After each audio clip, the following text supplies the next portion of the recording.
Hey, program Jokowi tembus lintas batas. Corona mematangkan, pernyataan Amerika terbukti. Sungguh salut dan bangga memiliki sosok pemimpin kita yang satu ini. Bapak Presiden dan Bapak bangsa kita ini kini betul-betul telah meletakkan jalan yang sangat baik di tengah-tengah bangsa kita dari apa yang diucapkannya dan apa yang telah diprogramkannya.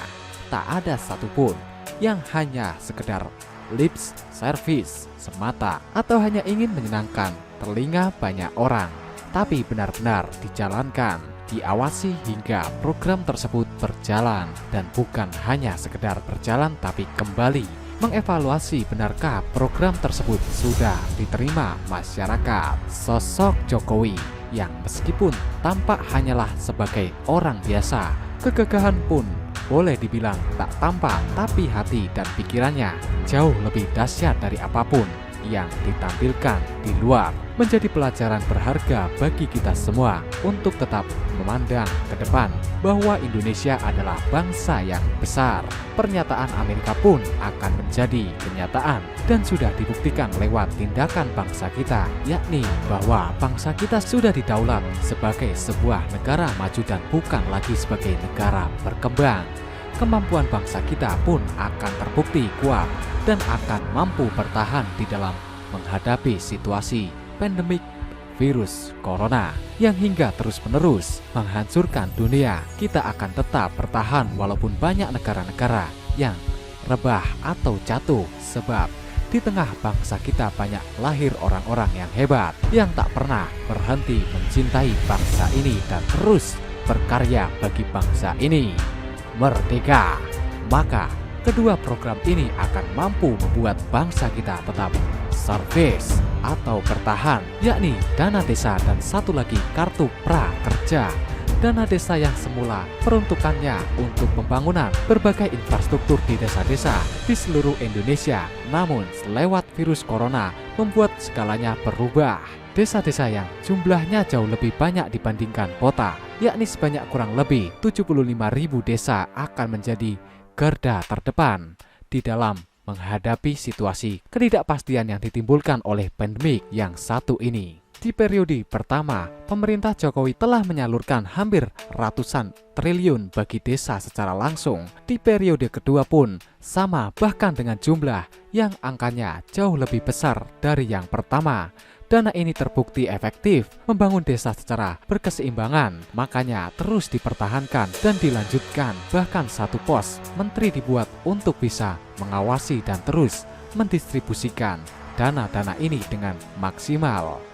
Khusus dalam menghadapi corona ini, akhirnya pemerintah memutuskan supaya peruntukannya kini bagi masyarakat desa yang betul-betul terdampak akibat pandemik corona ini.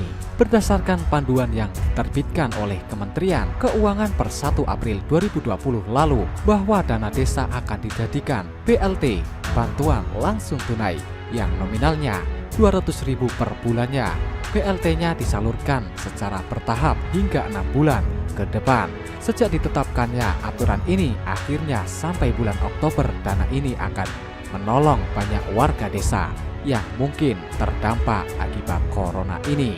Selain BLT ada lagi program kartu prakerja. Para pemilik kartu ini akan sangat tertolong bagi mereka yang betul-betul terdampak karena corona ini, di mana seperti yang dilansir oleh kompas.com 5 April 2020, jumlah orang yang terdampak karena pandemik ini sekitar 162.000 orang sudah melaporkan dirinya terkena pemutusan hubungan kerja oleh banyak perusahaan maupun yang dirumahkan dan tidak mendapatkan upah. Meski angka ini akan diverifikasi lebih lanjut lagi, tapi terus terang mereka-mereka yang kini sudah dirumahkan pasti akan sangat terbantu. Jika dilihat ke belakang, program ini adalah program terbaru dari Bapak Jokowi di masa periode kedua beliau. Program ini yang seyogyanya bakal diluncurkan dan akan dieksekusi di akhir tahun ini, tapi kini dipercepat. Bahkan boleh dibilang program kartu prakerja ini kini matang semenjak corona ini ada.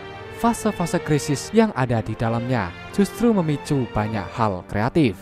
Tak menunggu waktu lama untuk bisa mewujudkan ini, sebab sudah ada target orang-orang yang bahkan sudah mendaftar.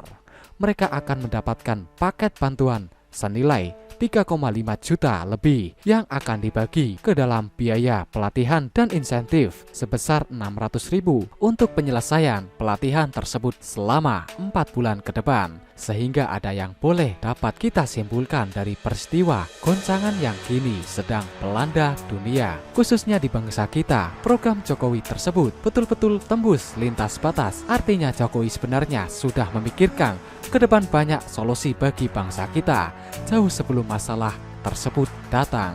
Sehingga kita sudah dipikirkan, maka datangnya masalah tinggal eksekusi program tersebut. Bayangkan jika sudah terjadi lebih dulu masalahnya, baru memikirkan solusinya, tentu akan sangat terlambat. Penanganannya pun akan banyak menemukan jalan buntu. Tapi kini apa yang sudah diprogramkan Jokowi, beliau betul-betul proaktif dan bukannya reaktif. Jangan lupa like, komen, dan subscribe-nya.